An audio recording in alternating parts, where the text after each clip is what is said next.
যদি আমরা এইভাবে দিনের কাজে যুক্ত হয়ে যাইতে পারি, তাহলে ইনশাআল্লাহ সাহাবীদের মতো তো পুরাপুরি করা সম্ভব না, কিছুটা হলেও যা হবে আশা করা যায় এই উসিলায় আল্লাহ তাআলা আমাদেরকে মাফ করে দিয়ে আমাদের জন্য আল্লাহ তাআলা জান্নাতের ফয়সালা করে দিবে।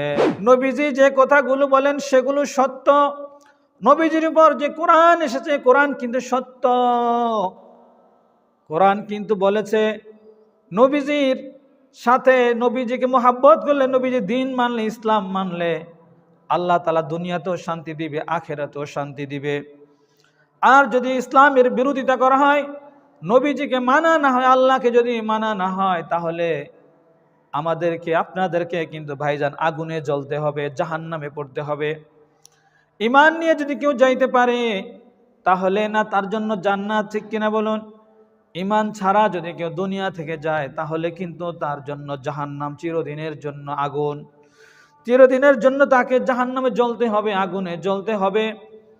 এই জন্য ভাইরা আমাদের, আমরা যারা ইসলামের দাওয়াত পেয়েছি, আমরা যারা দ্বীনের পরিচয় পেয়েছি, আমাদের জন্য করণীয় বিষয় হচ্ছে, আমাদের জন্য কর্তব্য হচ্ছে ইসলামের উপর পরিপূর্ণভাবে থাকা, ইসলামের উপরে পরিপূর্ণভাবে চলা, ইসলামকে পরিপূর্ণভাবে মেনে চলা, আল্লাহ এবং আল্লাহ রাসূলের প্রত্যেকটা হুকুম সুন্দরভাবে মেনে চলা, আদেশগুলো মানা, নিষেধগুলো ছাড়া।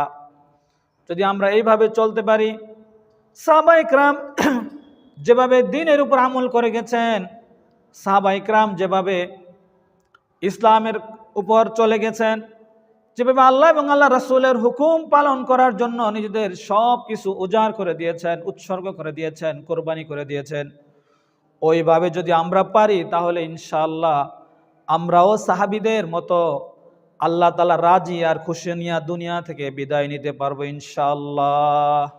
ঠিক কিনা বলেন? ভাইরা আমার, সামনে কিন্তু বিশ্ব ইজতেমা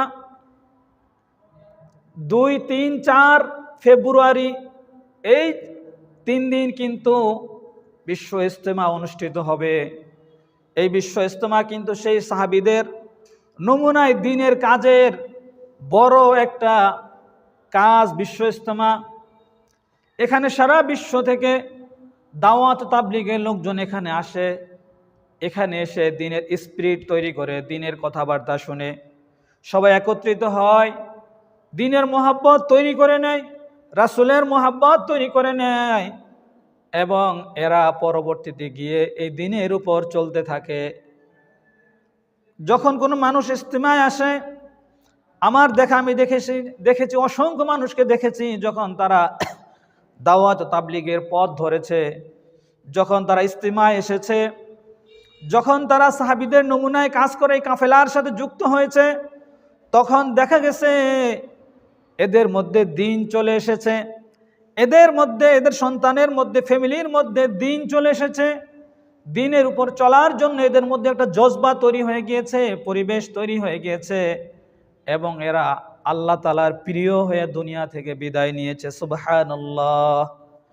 এই জন্য ভাই, এটা আমাদের জন্য একটা রহমত, এটা আমাদের জন্য একটা বরকতের বিষয়, এটা আমাদের জন্য আল্লাহ তাআলার পক্ষ থেকে একটা বড় নিয়ামত। আমরা কিন্তু এই জন্য ইজতেমার মাঠে আমরা তো যাব ইনশাআল্লাহ, অন্য মানুষকেও নিয়ে যাব, অন্য মানুষদেরকেও ওখানে নিয়ে গিয়ে দ্বীনের পথে উঠাইয়া দিব। যদি ইজতেমা সফল হয়, যদি আমরা এইভাবে দ্বীনের কাজে যুক্ত হয়ে যাইতে পারি, তাহলে ইনশাআল্লাহ সাহাবীদের মতো তো পুরাপুরি করা সম্ভব না, কিছুটা হলেও যা হবে আশা করা যায় এই উসিলায় আল্লাহ তাআলা আমাদেরকে মাফ করে দিয়ে আমাদের জন্য আল্লাহ তাআলা জান্নাতের ফয়সালা করে দিবেন। আল্লাহ রাব্বুল আলামিন আমাদেরকে যা কিছু বললাম এগুলো সুন্দরভাবে, সঠিকভাবে মানার এবং চলার জন্য আমাদেরকে আল্লাহ তাআলা কবুল করুক, আমিন।